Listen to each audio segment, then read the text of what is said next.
रेसिपीमध्ये मी तुम्हा सर्वांचे स्वागत करते। आज आपण पाहणार आहोत नाचणीची वडी कशी बनवायची। चला तर मग त्यासाठी साहित्य काय लागतं ते अगोदर पाहूया। यासाठी लागणारे साहित्य म्हणजे 2 कप इथे नाचणीचं पीठ घेतलेलं आहे, तसेच 2 कप गूळ घेतलेला आहे, इथे अर्धा कप खिसलेले खोबरं घेतलेलं आहे व अर्धा कप तूप व तसेच आपल्या आवडीनुसार सुकामेवा म्हणजेच मी थोडेसे बदाम घेतलेले आहेत। चला तर मग आपण रेसिपीला सुरुवात करूया। तर इथे आपल्याला एक कढई ठेवायची आहे व गॅस सुरू करायचा। त्यात एक नाचणीचे पीठ टाकायचे।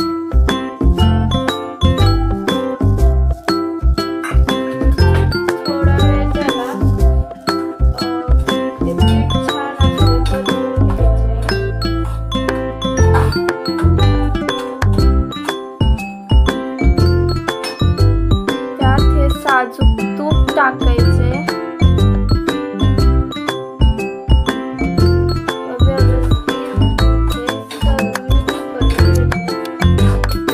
त्याला आपल्याला 10 ते 12 मिनिट छान मिक्स होईपर्यंत आपल्याला हलवायचं आहे।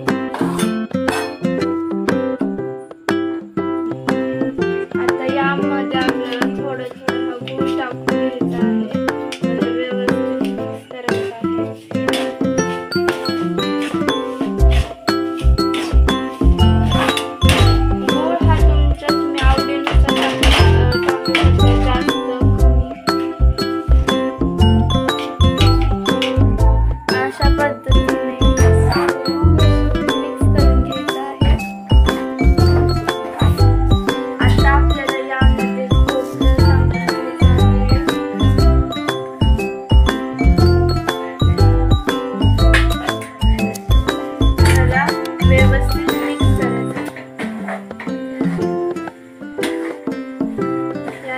वडी खूप छान अशी बनते व टेस्ट खूप छान येते।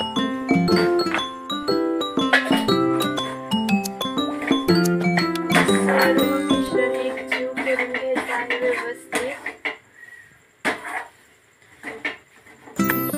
आता 10 मिनिट झालेले आहेत व हे आपलं व्यवस्थित एकजीव पण झालेलं आहे। आता आपण गॅस बंद करून आपली वडी साईडला काढून घेऊया।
छान पद्धतीने कट होत आहे। याला आपल्याला लगेच कट करून घ्यायचं नाही, मी याला थोडे वेळ थंड होऊन दिलेले, नंतर हे मी छोटे छोटे पीसेस मध्ये